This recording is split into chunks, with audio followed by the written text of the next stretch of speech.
Hi, welcome back to my second podcast of Exodus Podcast for the Broken Heart and Traumatized.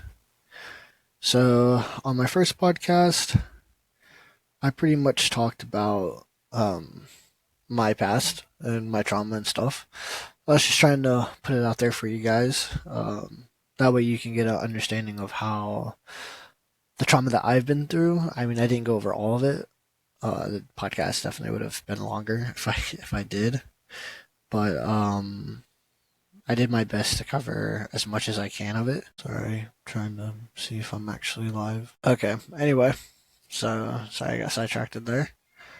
Uh, so I went over my past, my trauma, um, to give you guys a better understanding of what I've been through. Maybe you can relate, uh, or you've been through something similar. Uh, Sorry if the podcast wasn't really that great. I'm trying to do this. The goal for this podcast is to eventually, build it up to where I can talk to live people, like, you know, during like a live stream. Go, I can help people that way. I'm not too good at just sitting down and just talking by myself. So I hope for the people that do watch, I hope you can bear with me. Uh, my editing's probably honestly not the best either. But for today, unless somebody talks to me, or we get something different going on, I will be talking about heartbreak because I talked about trauma yesterday, and the other part of this podcast is supposed to be about heartbreak. Well, I'll start off by saying that there are many forms of heartbreak and who they can come from: friends, family, most commonly lovers. My first heartbreak, in a way, was my mother. Uh, there's this TikTok sound that I always listen to, and it always said, the first to betray me was a God, my creator, my mother. In a way, that's true. My mom did betray me by giving me up, uh, and turning to a life of drugs and stuff. But I figured we should talk about actual heartbreak, from a romantic perspective today. Uh, I personally feel like that's on my mind a lot, so I feel like we should just get into it. So, actually, one of my favorite quotes about heartbreak is "the heart is meant to be broken," which is very true. As much as we hate to admit it, our hearts were made to be broken. I mean, it would be great if we'd never experienced heartbreak, but sadly, heartbreak helps us grow as people, and it helps us learn things about ourselves that we may not have ever known unless it happened. Um, I'm sure everyone knows what causes heartbreak. Uh, well, breakups, infidelity, cheating, or just simply growing apart. I mean, I feel like that's not something that, a lot of people want to accept. I mean, sometimes one person can grow apart and the other person will be like, no, it's not right. I personally went through a breakup where one person grew apart and the other person didn't. Yeah, uh, she grew apart from me, and I knew and I respected it. I wished her the best, and it sucked. Yeah, it did. I mean, it sucks when one person, they change, and you're just not what they need anymore. And I think that's hard for some of us to accept. Uh, I mean, it's rough. It is. I'm not gonna sugarcoat it. Because I mean, you're still in love with that person, but I mean, they already moved on. Um, so there's certain things you may feel after a breakup, which I've again probably don't need to say. Most of us probably felt this way before: low self-esteem, depression, fear. I mean, low self-esteem is a given with a breakup. I mean, it's probably gonna happen 90% of the time. I mean, you'll start questioning yourself, like, was I not good enough? What was wrong with me? Or was it something that I did? I mean, most of us will just go down on a downward spiral there with love. It's not great at all. I really wish that that wasn't the case, but it is. So, I mean, I think a way to deal with low self esteem is I think unless you understand, unless you really know that like it was something you did, which I mean, congratulations to you if you are, an adult enough to admit that, maybe there was things in the breakup that you contributed to that led to it. I always see TikToks of, girls that say like, I'm woman enough to admit that I wasn't good for him or stuff like that. And I think that's a very important lesson to learn. You're not going to be good for everybody. I mean, you may want to be the best for that person, but I mean, if you're just hurting them by trying to be the best person, or if you feel like you're changing yourself, you shouldn't. You shouldn't have to feel like you're forcing yourself to be somebody different for somebody. And that's not like putting the blame on the other person by saying like, "Oh, no, like I'm changing myself because you're making me." Or if you're just trying to change yourself to be better for them. I mean that shows that the compatibility probably just isn't there. Uh I think if you really love somebody, you should be uh you shouldn't have to be anything less than yourself. You should be unapologetically you. And that should be enough for that person. I mean, obviously, there's flaws and things we need to work on. We all have them as much as we may not want to accept. We all have flaws. I have flaws. I have many, many flaws. Even in my last relationship, I had flaws. Um, we both did, and that's why we grew apart. But there's a difference between changing yourself and trying to change bad habits. But like I said, it's important to accept and acknowledge if you're just not good for that person, and that's not a bad thing. And sometimes you unconsciously hurt the other person by acknowledging that you may not be good for them because they may just try to hold on.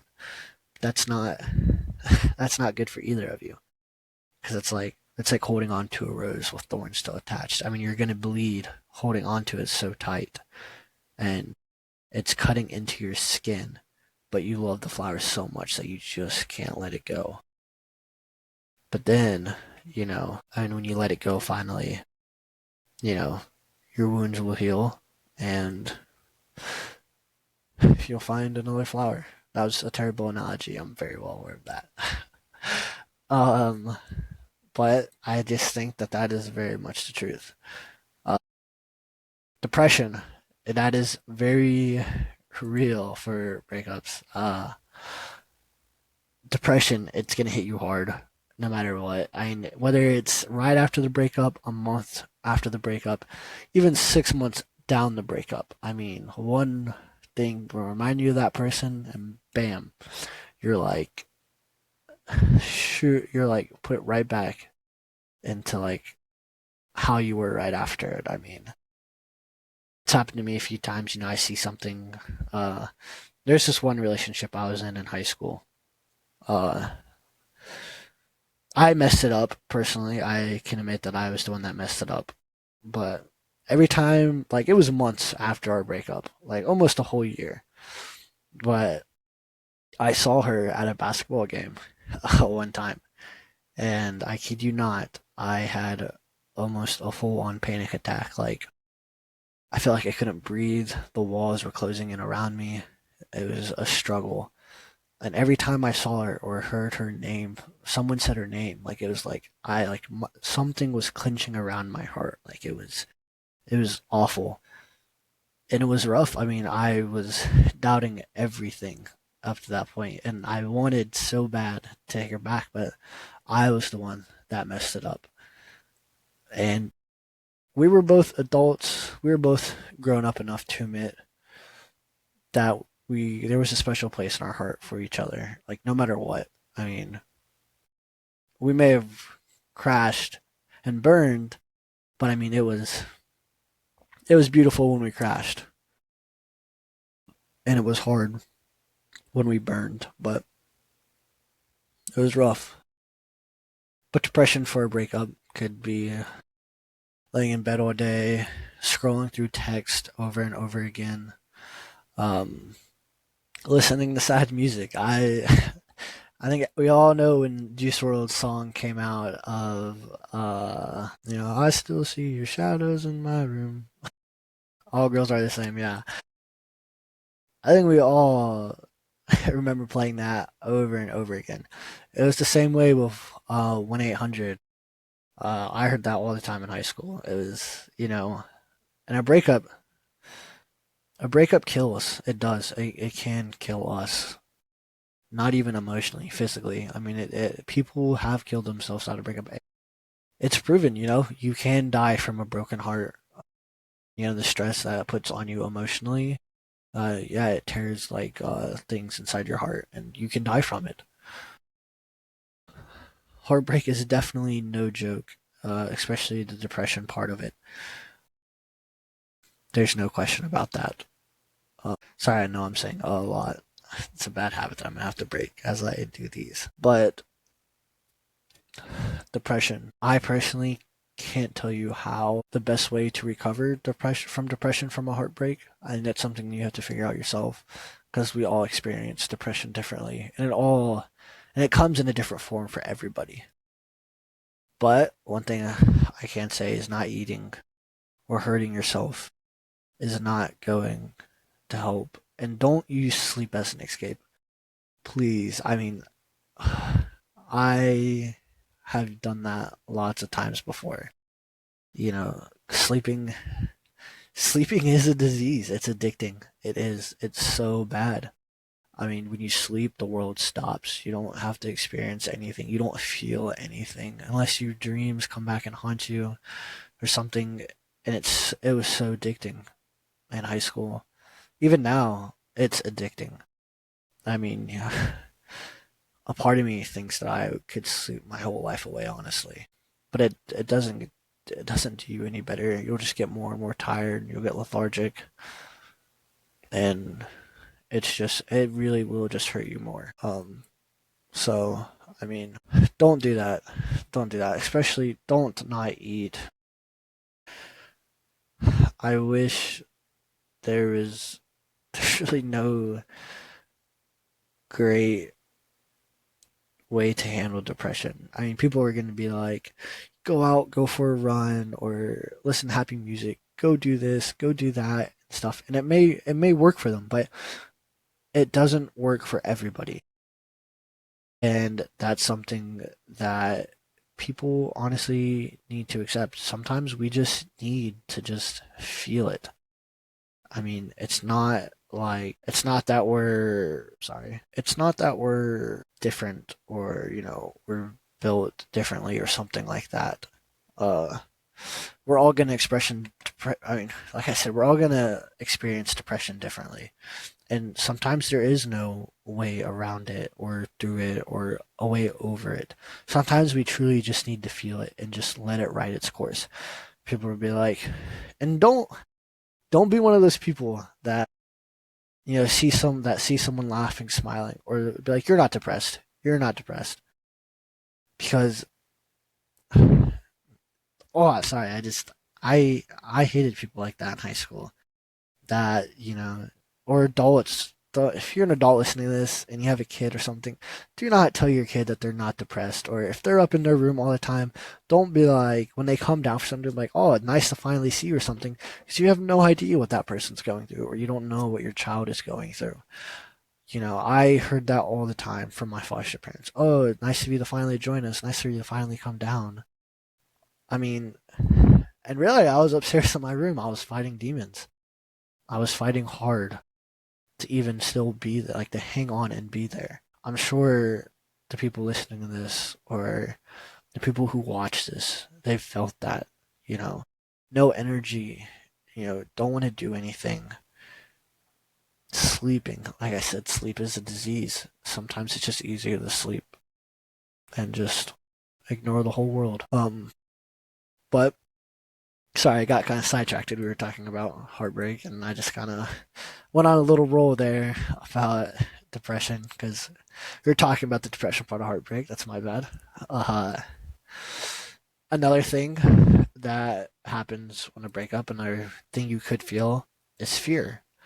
Uh, I don't know how common that is personally, um, but you may fear like emotionally, like you're not going to be able to move on from that person, or fear of what am I going to do now? What's happening? Like this is like my whole life. Like you freak out like that, especially as an adult. Like if you're an adult and you get out of a relationship and you spent so much time with that person.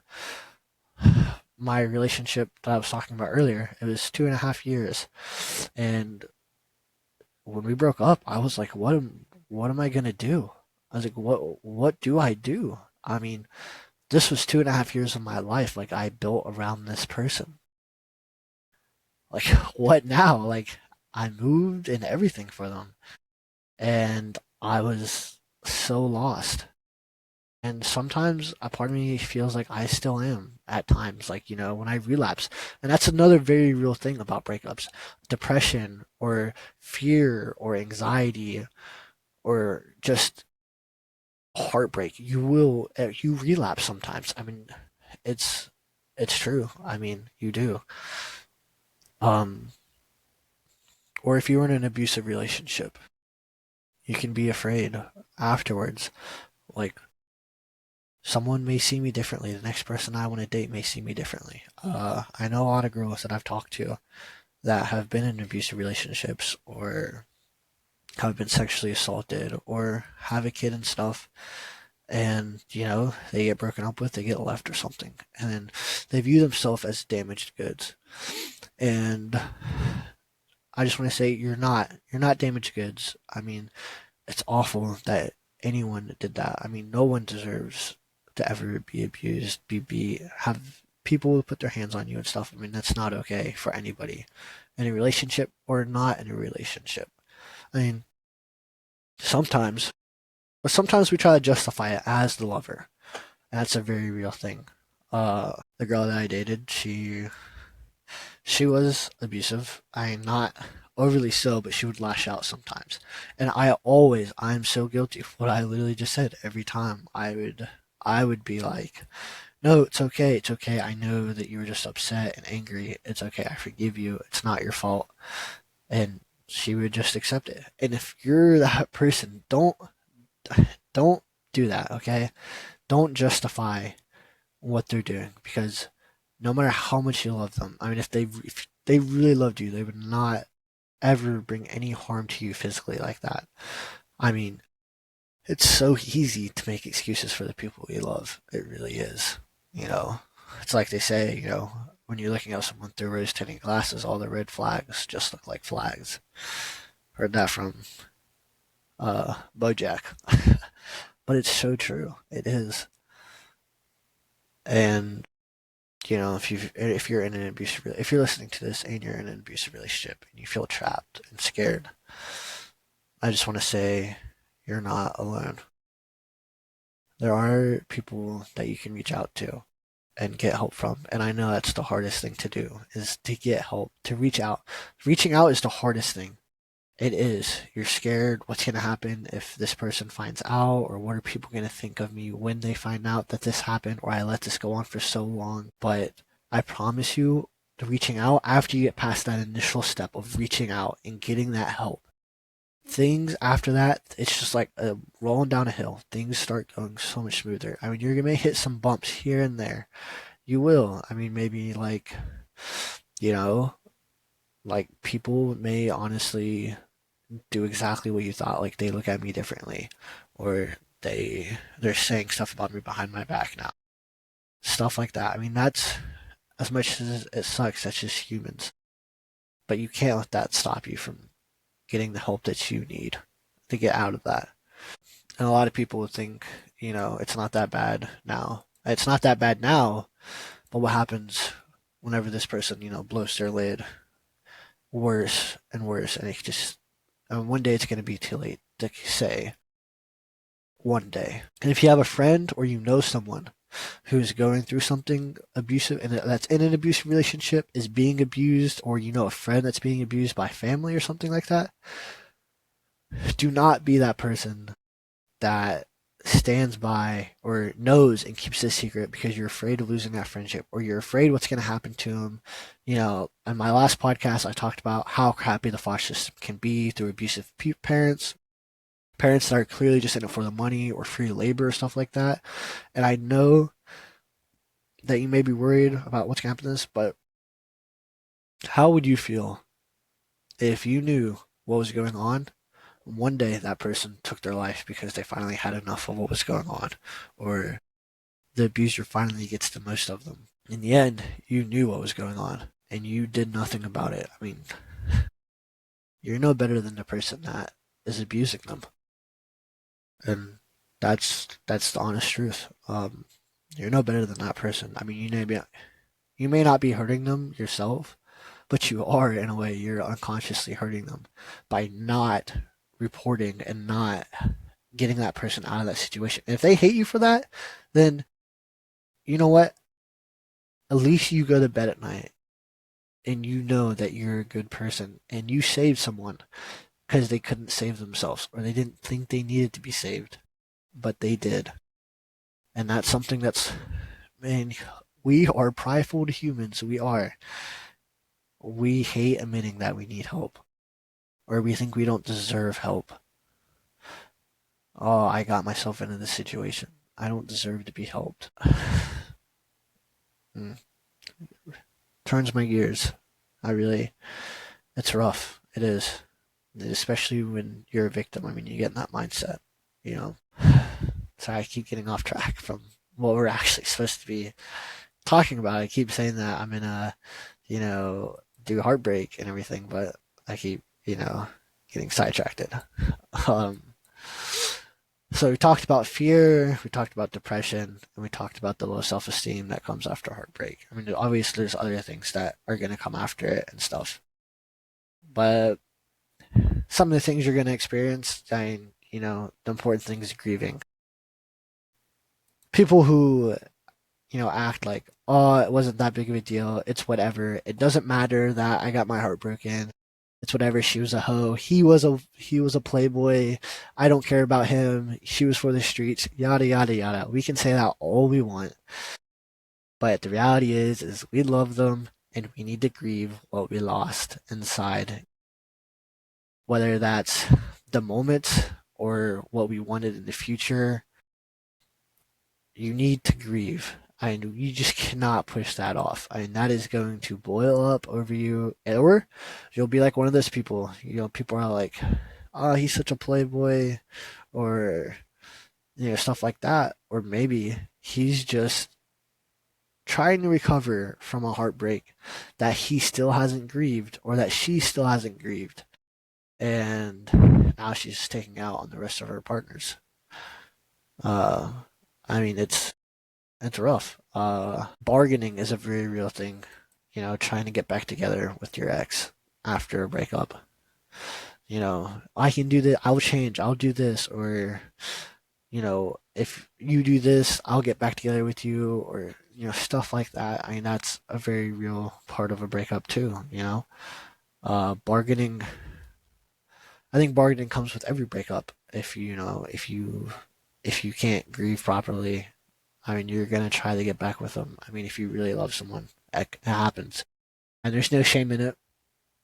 I mean, because you love them. I mean, it's that person that you thought you were gonna be with forever, or they made you feel this way that no one else has ever made you feel. They made you feel seen, or they, started this fire inside of you, and it's just slowly spread to the rest of your body. You know, I mean, it's hard to let that go. It really is. I am doing my best. I've always done my best not to bargain after a breakup. I was weak and I've broken a few times and I have bargained uh to try to get back together. And I promise you, every time it happened, every time we did get back together, it never lasted. Not a single time. Because in the end, what happened was replaying in our minds. And it just never worked out. ever. I'm not saying that doesn't work out, because there are people who do get back together after a breakup and it works out, and or maybe they just needed time, and they figured everything out for themselves. But I feel like that's a pretty rare thing to happen.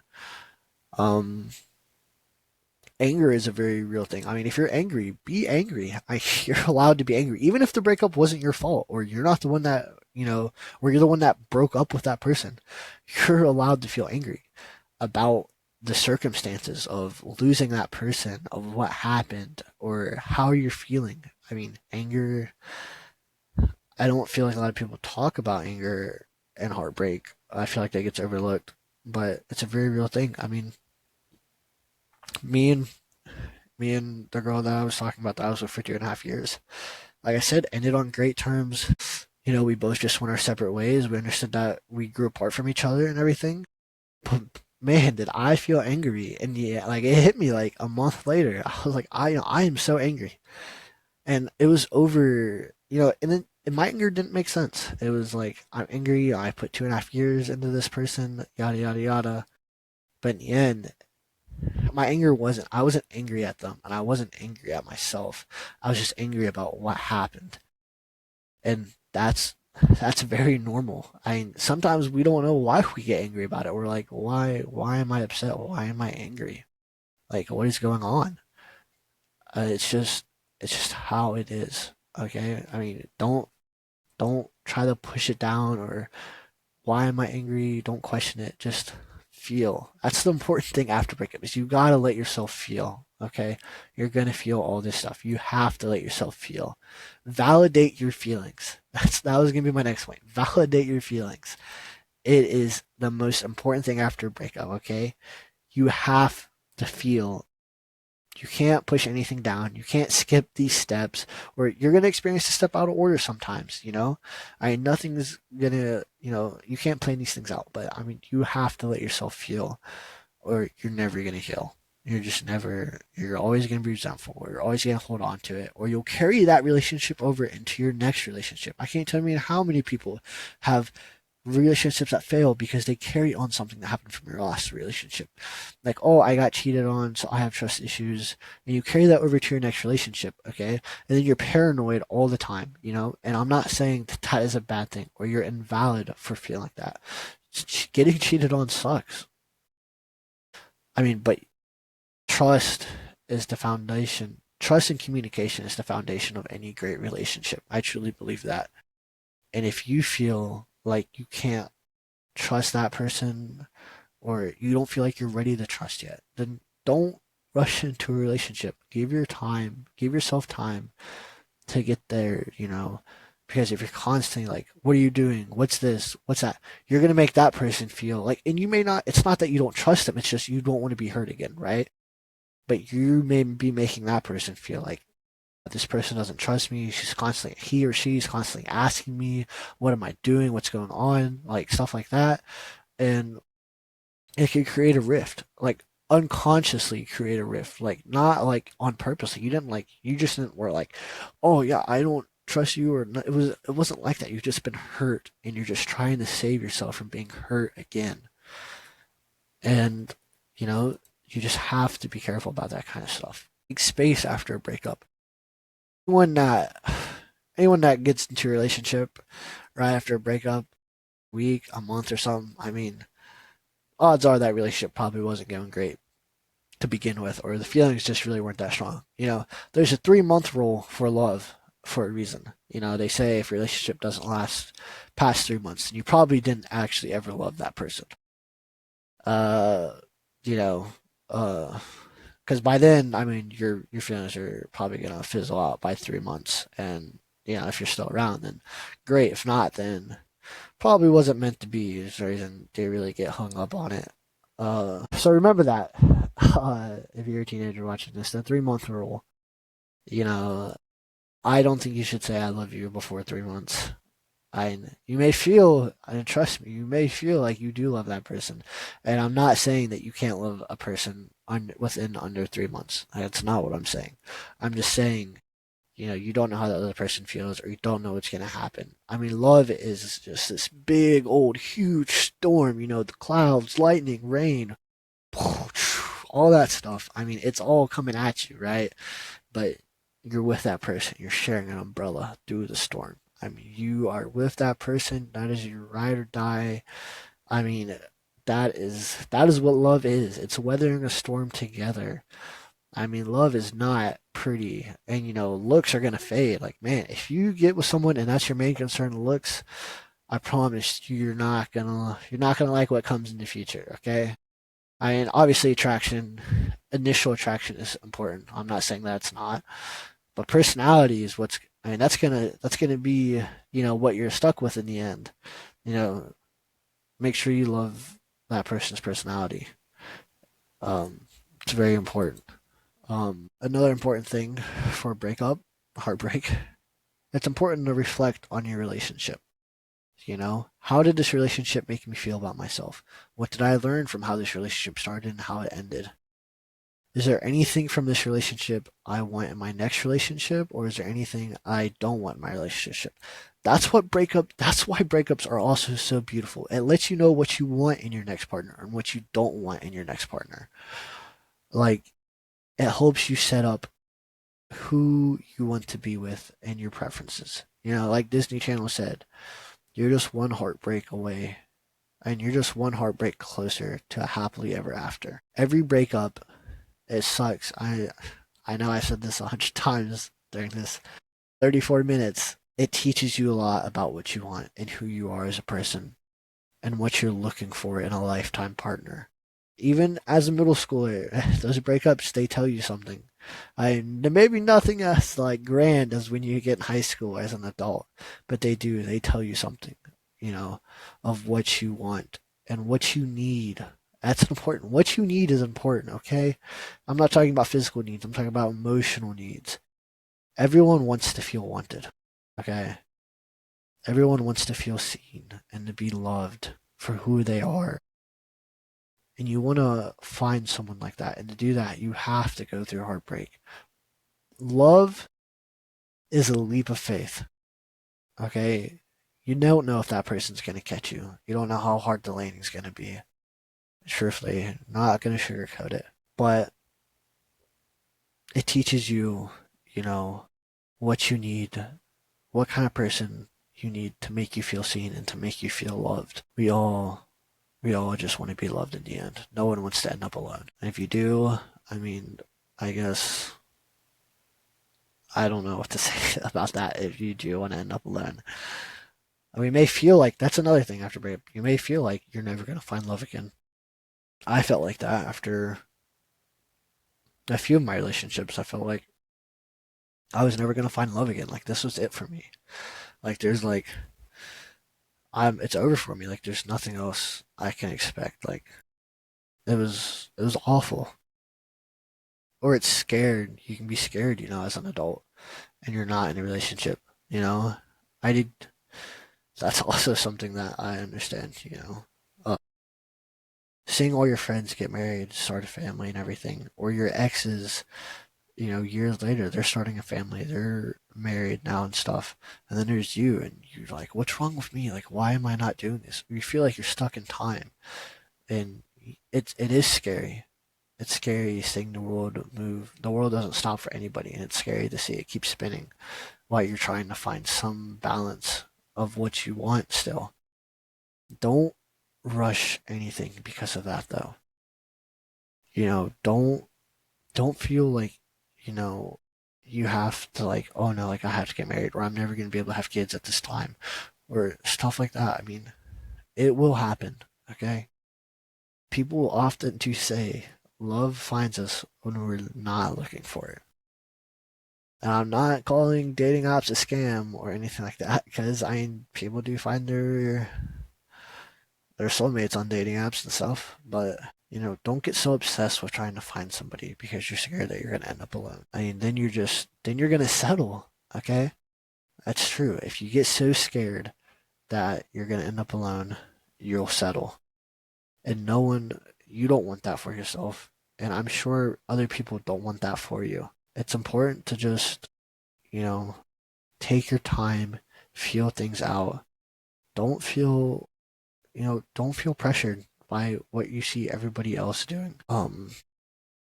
I mean, that's the best advice I can give for that. Uh, I'll go over a few of my favorite heartbreak quotes uh, that I think are very important to understand. To be rejected by somebody doesn't mean you should also reject yourself or that you should think of yourself as a lesser person. It doesn't mean that nobody will ever love you anymore. Remember that only one person has rejected you at the moment, and it only hurts so much because to you, that person's opinion symbolizes the opinion of the whole world. And that is by Jocelyn Sereno. And that is very true. That's another reason why heartbreak sucks because you do build your world around that person and your opinions around that person. You know what they say matters. What how they feel about you matters. So you get broken up with or you get rejected. I mean, it's gonna hurt. It will. Um, and there's just no really a way around it. And don't let yourself be hurt again. I mean, if the breakup was bad, if you end a relationship, right, you ended it for a reason. Don't try it again if you ended it for a valid reason. Like if it was valid, like it wasn't one of those reasons like, oh, I just need a time or, you know, I think, we're kind of just not what we need for each other right now, then odds are then that person's probably not going to be what you need ever. Another one that I really like is love is hard to find, hard to keep, and hard to forget by Shayla Spear, which is also very true. I mean, heartbreak stays with you your whole life. And your first love, you'll remember that well into your 90s. I mean, it never goes away. The people you feel like you truly love, I mean, you're not going to forget that. It'll stay with you, because scars, I mean, people say scars fade, but do they really? Do emotional scars really fade? I don't think so. I think they stay, they scab over and, they become a scar, but I mean, they don't go away. They don't fade like physical scars do. And there'll always be that reminder that, someone hurt you that deeply to even get a scar in the first place. So I know we just went over heartbreak, like breakups. Um, and, we went into depression and stuff like that. Truthfully, I'm still not writing my scripts out for these podcasts. I'm just kind of speaking. Because like I said earlier, that's just kind of podcast I want to build up.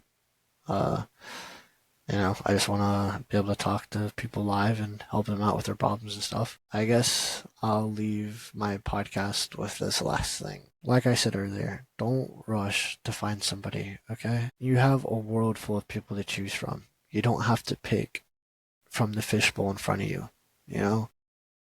I mean, there's all kinds of fish in the ocean. Don't go fishing in lakes when there's an ocean out there. Uh, there is somebody out there for you. And, that person will ignite a nice flame inside of you. Like a tender, slow flame. And slowly it'll spread to the rest of your body. And they'll touch your soul and heart in a way that you didn't ever think was possible. And you'll wonder why you ever settled for anything less than that person. You deserve to be loved, no matter who you are or what you've been through.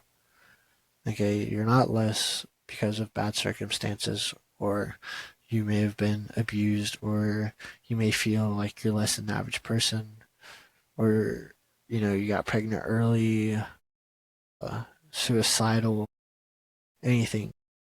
You deserve love, and I promise that you'll find it one day. Just be patient, and I know that we're all going to get our happily ever after one day. Well, this has been X's podcast for the broken heart and traumatized. I'm sorry if it wasn't that great. Um, but I hope you guys will stay with me for the people who watch and have watched live. Good night, and I hope you guys sleep well. Bye.